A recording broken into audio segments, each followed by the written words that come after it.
bonsoir à toutes et à tous et soyez les bienvenus dans ce journal dont voici le sommaire. Dans ce journal, nous vous emmènerons dans le Nyari voir les travaux de réhabilitation du centre de santé intégré de Mukondo à Louvakou. Et puis, fin des festivités des 80 ans de la basilique Sainte-Anne du Congo, l'archevêque de Brazzaville lance un appel pour la rénovation de la toiture de cet édifice religieux. Enfin, en sport, l'Open de tennis s'est ouvert ce lundi au pôle tennis de Brazzaville.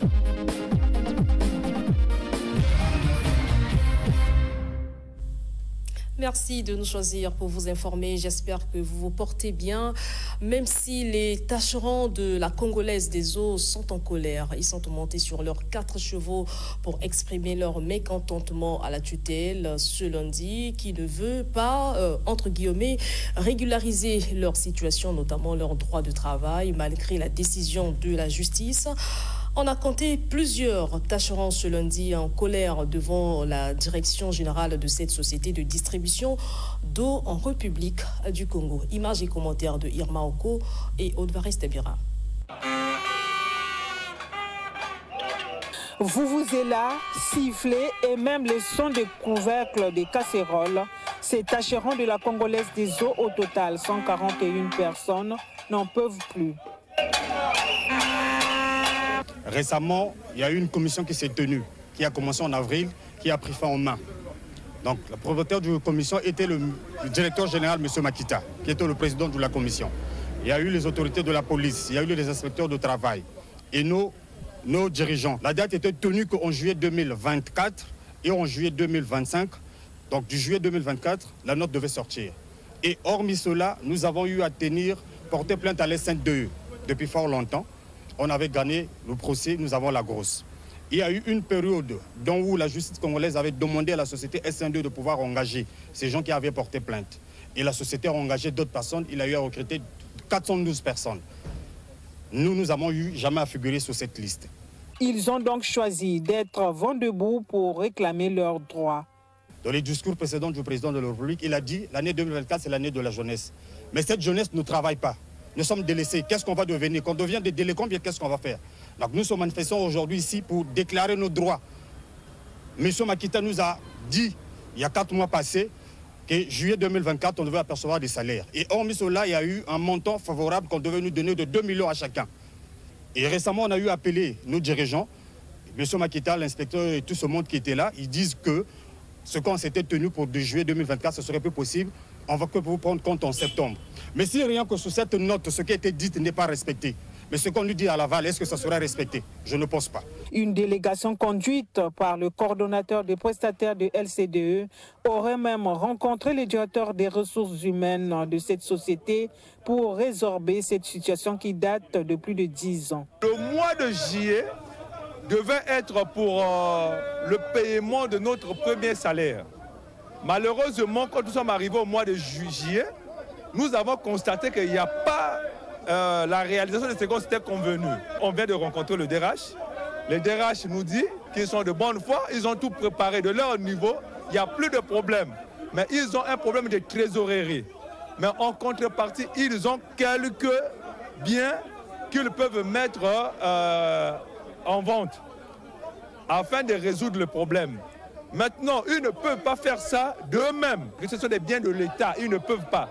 Ils doivent avoir une autorisation de l'État, précisément du ministre du Budget et du Portefeuille. Jusqu'à notre départ, la direction générale de la Congolaise des eaux n'a pas daigné nous recevoir pour en savoir davantage. Ce lundi matin, c'était donc une ambiance inhabituelle qui a caractérisé le décor de la direction générale de la Congolaise des eaux et de ses environs. Le prix du transport en commun ne va pas changer. Le gouvernement de la République essaie de calmer les choses. Ce lundi, le ministre délégué auprès du ministre de l'Intérieur, Juste Désiré Mondélé, s'est entretenu avec les acteurs concernés pour trouver un compromis à ce sujet qui trouble déjà les populations. Le gouvernement a dissous tout d'abord la première commission qui avait entamé les pourparlers et mis en place une nouvelle commission pour la suite des négociations. Celle-ci a pour mission disposition d'examiner toutes les questions liées aux doléances des transporteurs. Écoutez ce reportage de Armand Nsanza et Evra de Mongondo. Il n'y a pas augmentation des prix de taxi et de bus sur toute l'étendue du territoire national. Le prix de taxi reste le même, 700 francs selon les textes officiels et 150 francs pour le bus. Cette décision fait suite à une circulaire qui défraie la chronique sur les réseaux sociaux sur l'augmentation des prix de transport au Congo. Le prix de taxi serait passé de 1000 francs à 1500 francs CFA à compter du 5 août et celui du bus de 150 à 250 francs CFA. Ayant constaté cela, le gouvernement avait demandé à l'intersyndicale des transporteurs en commun du Congo de retirer cette circulaire qui avait déjà commencé à inquiéter la population. Pour les transporteurs, les multiples doléances soumises à l'État congolais n'ont pas connu d'avancement. Et de suite. Bon, parmi les doléances, je ne peux pas vous les citer tous, mais nous avons la carte grise provisoire auquel c'était gratuite. Aujourd'hui, on paye. Le permis provisoire qui était gratuit, aujourd'hui, on paye. Et il y en a beaucoup. Et il y a le transport, l'ATP, transport public, qu'on avait bénéficié les mesures d'accompagnement, tout comme la réduction du permis de conduire à 35 000, la taxe de roulage, la patente où on devait payer à 50%. Donc voilà, parmi, il y en a tellement beaucoup, je ne peux pas me permettre à tout citer. Pour fixer l'opinion à ce sujet et apaiser la population, le gouvernement a eu une séance de travail ce lundi avec les représentants de l'intersyndicale des transporteurs en commun du Congo, des représentants des mairies de Brazzaville et de Pointe-Noire, la Direction générale des transports terrestres, les forces de l'ordre de police et de gendarmerie de Brazzaville, au cabinet du ministre délégué en charge de la décentralisation et du développement local, Juste Désiré Mondélé. Les parties prenantes sont tombées d'accord sur la mise en place d'une nouvelle commission qui a la mission de regarder avec les directeurs des cabinets des ministères concernés pour examiner toutes les questions liées aux doléances des transporteurs. Cette commission, après avoir siégé, dégagera la suite des conclusions. Pour l'instant, tout est soumis aux travaux de la dite commission. Et à compter de ce jour, le bond d'informations qui circule sur les réseaux sociaux est nul et de nul effet, car les transporteurs espèrent trouver gain de cause. On va aussi voir l'évolution des travaux de réhabilitation du centre de santé intégré de Mukondo dans la sous-préfecture de Louvakou. Nous sommes là dans le département du Niari. Les travaux évoluent bien, c'est d'ailleurs ce que nous rapportent Aurélien Ziengi et Demontez Mavongo. Pour s'imprégner de l'état d'avancement des travaux de réhabilitation de ce bâtiment du centre de santé intégré de Mukondo, autrefois dispensaire des lépreux, le vice-président du conseil départemental du Niari, Gabriel Issouba, accompagné du sous-préfet de Louvakou et du directeur départemental des soins et services de santé du Niari, le docteur Martin Inana, a procédé le samedi 27 juillet 2024 à la visite des travaux de ce chantier lancé le 5 mai 2024. Visite effectuée en présence d'un nombre sélectif des populations, lesquelles n'attendent plus que la finalisation de ces travaux pour désormais être traités sur place au lieu de parcourir d'énormes distances en vue d'éventuelles consultations médicales. Le docteur Martin Inana, suivant les directives gouvernementales, avait au lancement des dits travaux annoncé que les soins et services de santé devraient être rapprochés des populations. C'est tout le sens donné à cette visite.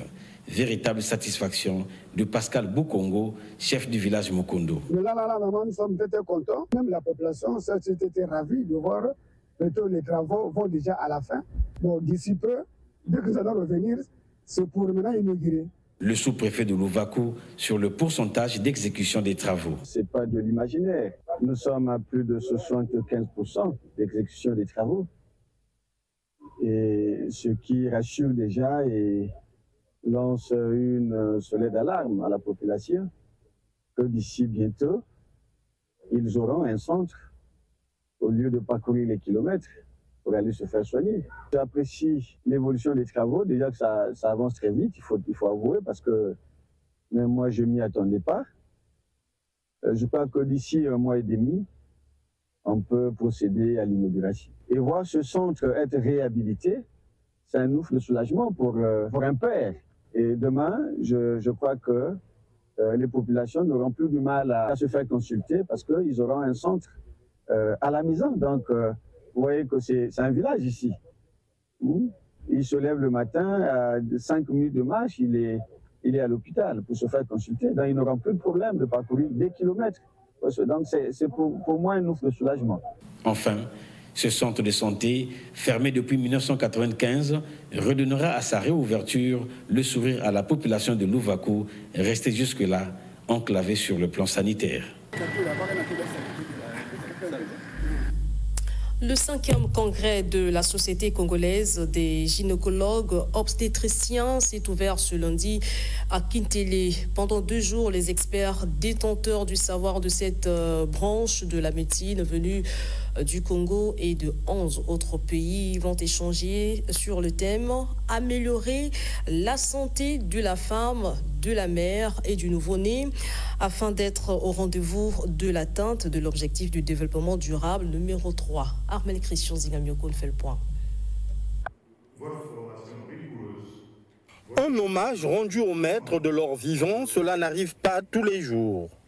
La Société congolaise des gynécologues et obstétriciens a honoré ses formateurs, ceux qui se sont battus pour structurer cette branche de la médecine, aussi bien au milieu hospitalier qu'au milieu universitaire.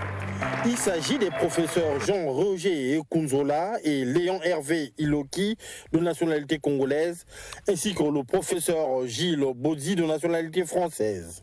Ce 5e congrès de la Sokogo se tient sous le thème « Améliorer la santé de la femme, de la mère et du nouveau-né » afin d'être au rendez-vous de l'atteinte de l'objectif du développement durable numéro 3. Lequel ODD vise entre autres la baisse du taux de mortalité maternelle en dessous de 70 décès pour 100 000 naissances vivantes d'ici à l'an 2030. Ce qui n'est pas impossible, a signifié la représentante du système des Nations Unies, parlant au nom de l'Organisation mondiale de la santé.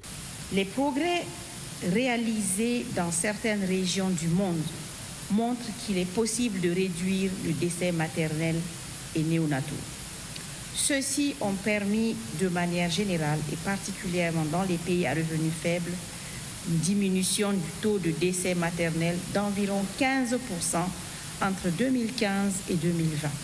Nous osons espérer que les recommandations issues des différents travaux de ce 5e congrès de la Société congolaise de gynécologie et obstétrique, Sokogo en sigle, contribueront efficacement à fournir des informations pertinentes pour une prise de décision éclairée par les autorités socio-sanitaires nationales et internationales afin de garantir la mise à disposition de structures de diagnostic et de soins de proximité de qualité à moindre coût dans le domaine de la santé et de la reproduction. Peu avant, les professeurs Clotaire Itoa et Gilles Bodi, respectivement président du comité d'organisation et du congrès, sont passés au crachoir. Ce grand rendez-vous du savoir réunit les praticiens de la gynécologie et de l'obstétrique congolais et leurs collègues venus de 11 pays. Les travaux du congrès ont été ouverts par le conseiller à la santé du ministre de la Santé et de la Population. Après la conférence inaugurale par le professeur Gilles Bodi, les travaux en session ont débuté. Près de 12 sessions auront lieu durant les 2 jours pendant lesquels ces sachants échangeront leur expérience.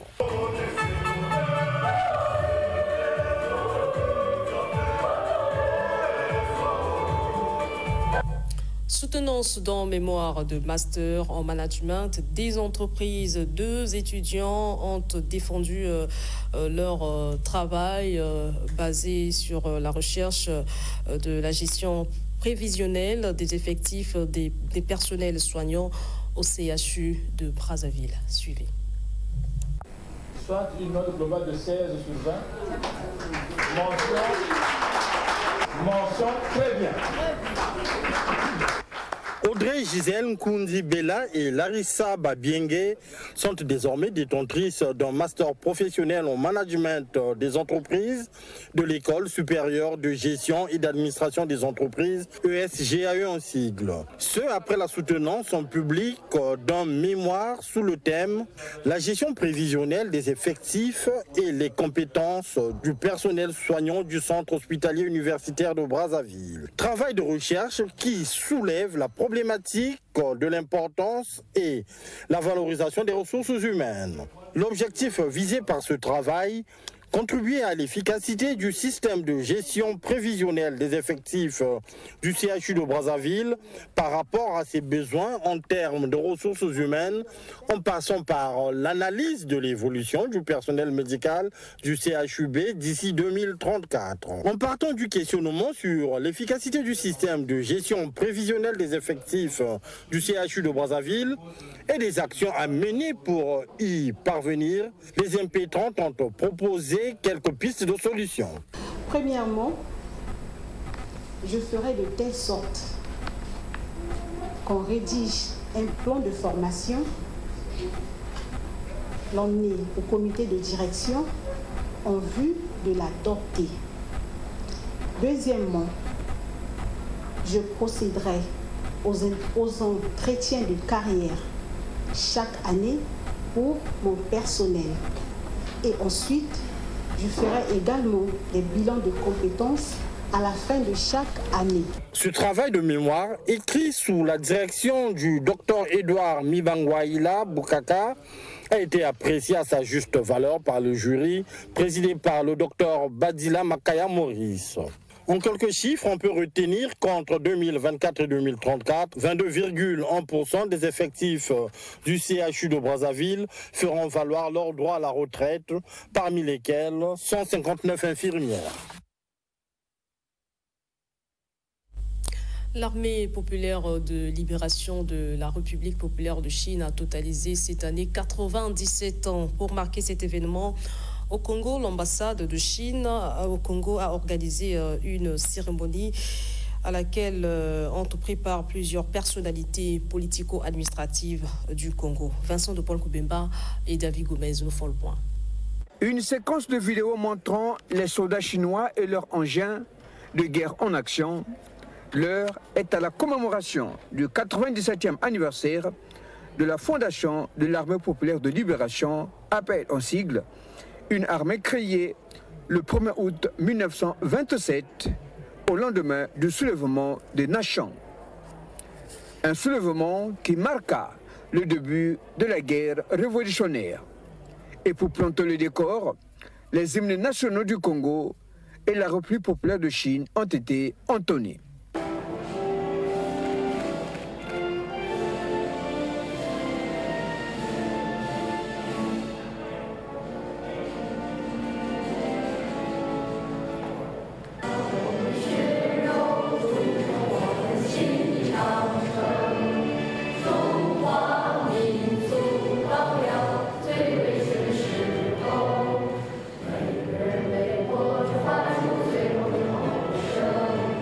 Liane, représentant du Xi Jinping en terre congolaise, a au cours de son adresse souligné que la paix est une caractéristique marquante de l'APL.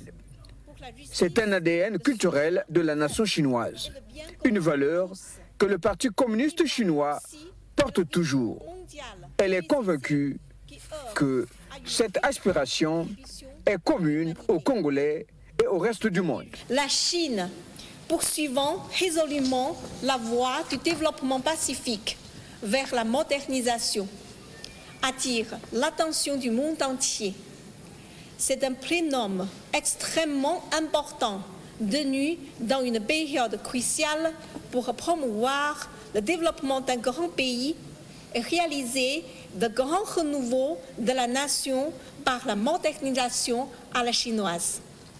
Il revêt à la fois une importance primordiale pour le présent et une immense portée historique à long terme. Sur le nouveau point de départ, nous devons porter haut et ferme l'étendard de la réforme et de l'ouverture le plénum a adopté la décision du comité central du PCC relative à l'approfondissement de la réforme sur tous les plans en vue de promouvoir la modernisation à la chinoise. 2024 est une année qui marque le 75e anniversaire de la fondation de la République populaire de Chine. Et l'IAN croit fermement à une mondialisation à la chinoise. À cette cérémonie du 97e anniversaire de la fondation de l'Armée populaire de libération, le Congo a été représenté par son ministre de la Défense nationale, le général Charles-Richard Mondion, et bien d'autres autorités politico-administratives. Didier Bayonne a pris les commandes du mouvement des jeunes présidentiels à Pointe-Noire. Il a été choisi le 27 juillet dernier à l'issue d'une assemblée générale dont les travaux ont été dirigés par Donald Mobobola, coordonnateur de ce mouvement politique de la majorité présidentielle. Jean-Pierre Février, Héritier, toi, nous font le point. Un rendez-vous politique du samedi 27 juillet 2024, respecté par le bureau exécutif national du parti Mouvement des jeunes présidentiels pour la tenue de l'Assemblée générale élective de la Fédération Mouvement des jeunes présidentiels de Pointe-Noire, soldée par l'élection de 151 membres du comité fédéral.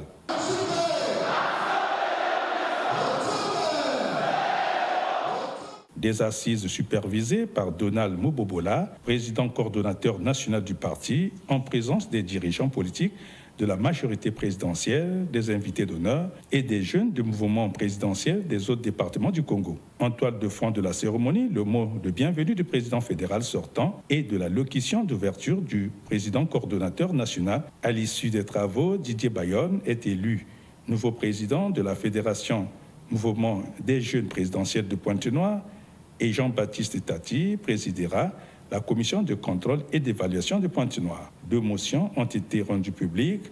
La motion de soutien au président d'honneur du mouvement des jeunes présidentiels, Denis Sassou Nguesso, et de confiance au coordonnateur national, Donald Mobobola. Le camarade président coordonnateur national s'est réjoui du fait que cette assemblée générale élective de la ville de Pointe-Noire, capitale économique de notre pays, va bénéficier de l'apport de toutes les intelligences que le parti aura sélectionnées pour orienter chaque année l'action du parti.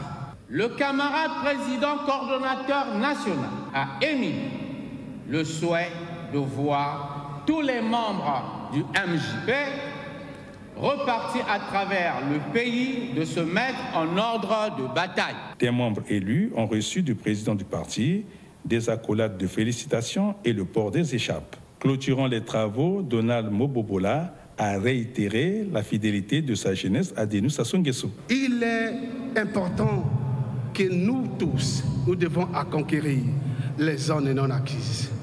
Les zones non acquises, les révoltés silencieux, qui profitent de ces conditions actuelles pour mobiliser la jeunesse contre le président Denis Sassou Nguesso. Très chers camarades des jeunes de Pointe-Noire, c'est à vous de garantir les victoires du président de la République.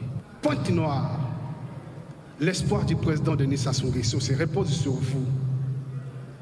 Si la jeunesse de Pointe-Noire est pour Denis Sassou Nguesso, qui sera contre Denis Sassou Nguesso? Après Pointe-Noire, le bureau exécutif national du mouvement des jeunes présidentiels étendra la restructuration de ces instances dans d'autres départements du Congo.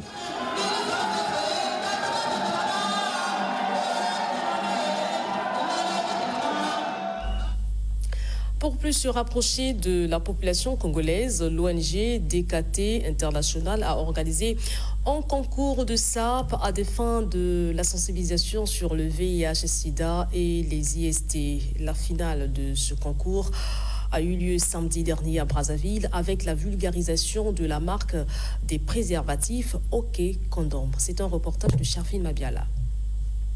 C'est par un concours de SAP que l'ONG DKT International a choisi de sensibiliser la population de Bas-Congo sur le VIH-Sida et les infections sexuellement transmissibles. Ce, à travers la marque de préservatif OK Condom avec ses 6 couleurs, et ses 6 saveurs. En rouge, c'est OK Condom classique.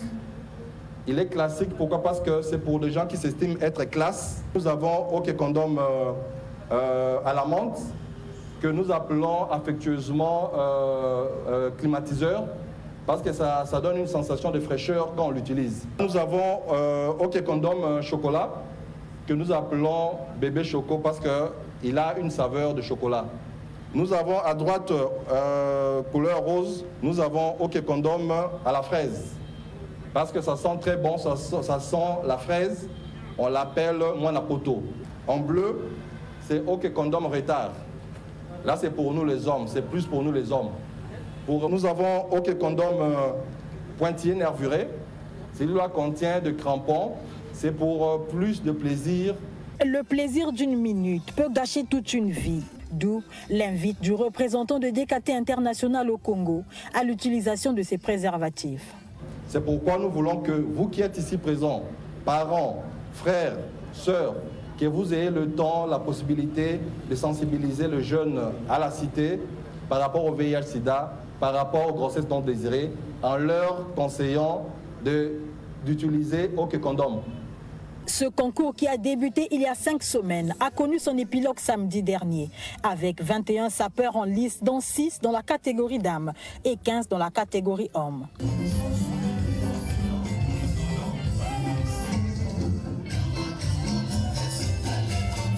Ces derniers devraient montrer leur savoir-faire à travers 3 passages, à savoir le demi-Dakar, le costume et la tenue de cérémonie.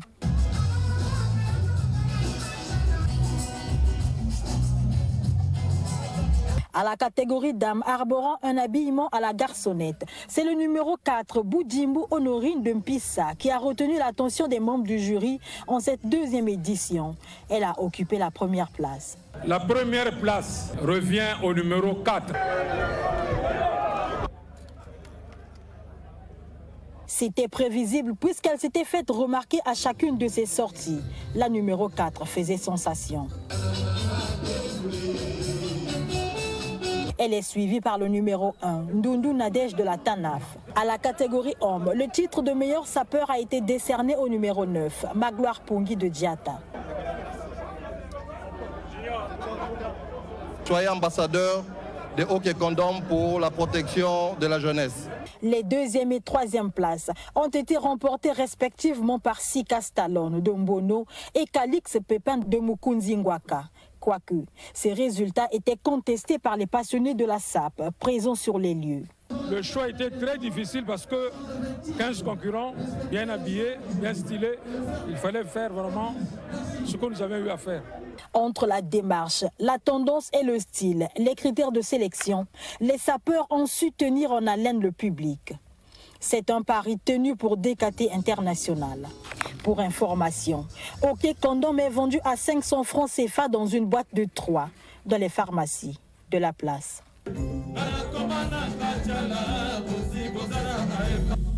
On va parler religion dans ce journal. Les activités marquant la célébration du jubilé des 80 ans de la basilique Sainte-Anne du Congo se sont bouclées dimanche par une messe d'action de grâce. Celle-ci a été célébrée par Monseigneur Bienvenu Manamika Bafouakwaou, qui, devant les fidèles de l'Église, a lancé un appel pour la rénovation de la toiture de cette basilique. Reportage.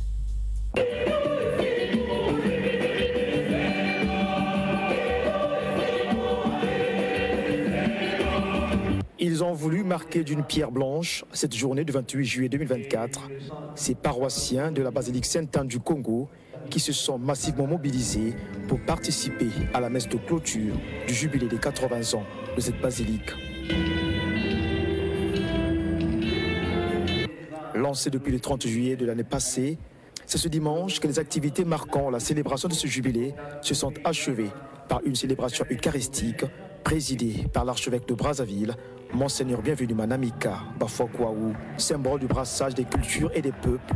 La basilique Sainte-Anne du Congo l'a manifesté une fois de plus, avec la présence remarquée à cette messe des évêques d'Afrique centrale venus s'associer à l'archevêque de Brazzaville pour concélébrer cette Eucharistie.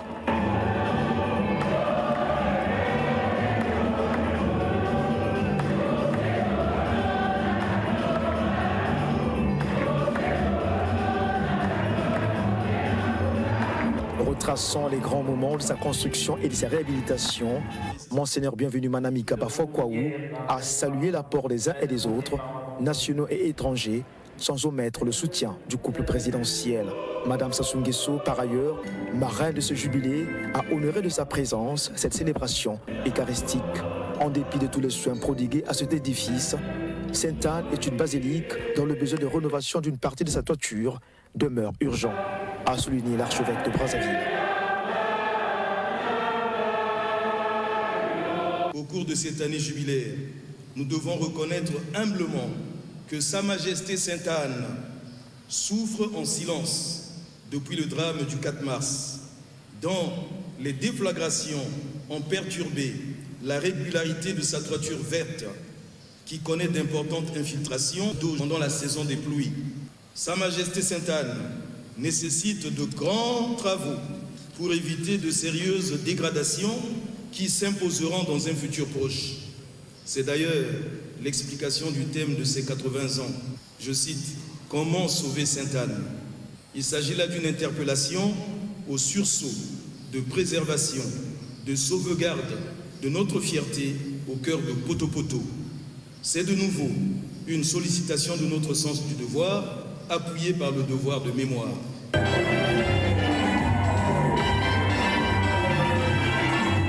Le comité d'organisation du jubilé et dont le travail a été reconnu à sa juste valeur a été reconduit à cette occasion pour la rénovation de la partie endommagée.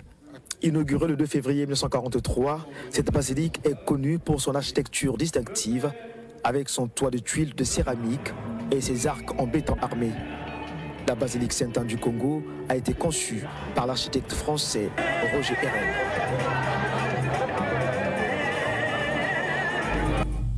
Et puis le renouveau charismatique de l'archidiocèse de Pointe-Noire a organisé 10 jours de campagne d'évangélisation avec à la clé un orateur principal venu de la République démocratique du Congo. Reportage à Pointe-Noire de Demontes Mavongo. Gédéon, quand Dieu l'envoie, il lui dit, va avec la force que tu as et tu sauveras Israël. Va avec la force que tu as. Va avec la prière que tu as. Va avec l'offrande que tu as. Avec ce que tu as, tu auras la victoire. Repentez-vous et croyez à la bonne nouvelle. C'est le thème choisi pour la campagne d'évangélisation organisée par le renouveau charismatique de l'archidiocèse de Pointe-Noire du 19 au 28 juillet 2024. Le dimanche dernier, jour de clôture de ces retrouvailles évangéliques, plus de 7000 personnes ont répondu à l'école Saint-Pierre à l'appel de Dieu. Et c'est l'abbé Blaise Konda de la République démocratique du Congo qui avait la parole pour toucher les âmes de Dieu venues à cet effet. L'orateur, bien à l'aise dans sa thématique, est parti des exemples concrets pour pénétrer les esprits, les fidèles et non-fidèles catholiques ayant pris d'assaut cet espace. Georgette Makosso, coordonnatrice nationale du Renouveau.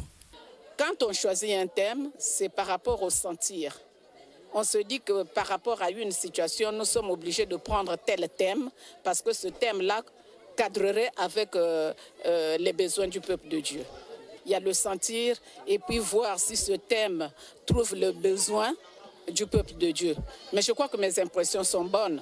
J'ai vu, le peuple de Dieu est venu nombreux. Maintenant, la question qu'il faut se poser, est-ce qu'ils ont compris? Est-ce qu'ils ont saisi pour comprendre que ce que nous avons reçu comme enseignement nous permet d'aller vers la conversion et devenir de nouvelles personnes? Le berger diocésain du renouveau charismatique du diocèse de Pointe-Noire. Je rends grâce à Dieu parce que la campagne a pu se dérouler comme se doit. Surtout, il n'y a pas eu d'incident. C'est ça.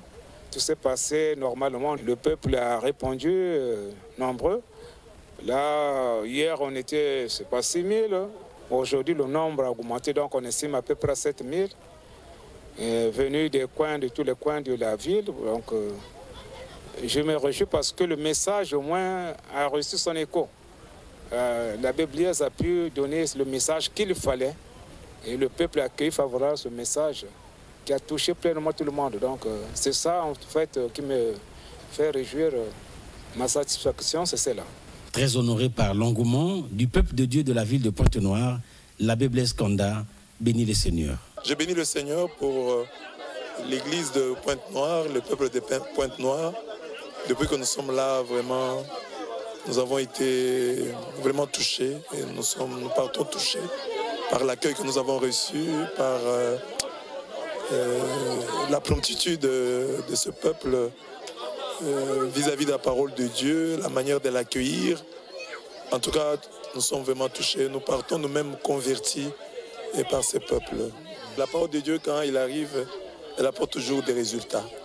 Alors, nous ne saurons pas mesurer l'ampleur des résultats, mais nous savons qu'il y en aura parce que Dieu est fidèle à sa parole. Donc il y a des cœurs qui ont été touchés, des vies qui ont été transformées et Dieu lui-même sait combien.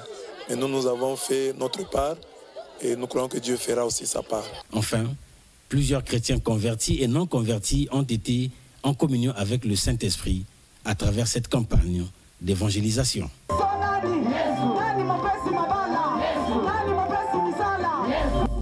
On termine avec le sport. Prélude à l'Open de tennis que s'est ouvert ce lundi au pôle tennis de Brazzaville. La Fédération congolaise de tennis a organisé une conférence de presse co-animée par le vice-président de la fédération et le directeur du tournoi. Cette conférence de presse a édifié les journalistes sur les athlètes présents à Brazzaville. Donald de Goma.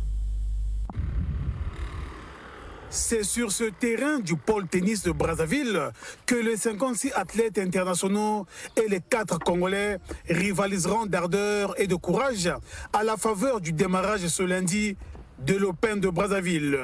Prélude à cette compétition internationale, la Fédération congolaise de tennis, en partenariat avec l'Académie de tennis de Brazzaville, a bien voulu communiquer sur cet événement sportif de grande envergure qui réunira des professionnels venus de 25 nations représentant 4 continents, à savoir l'Afrique, l'Europe, l'Asie et l'Amérique.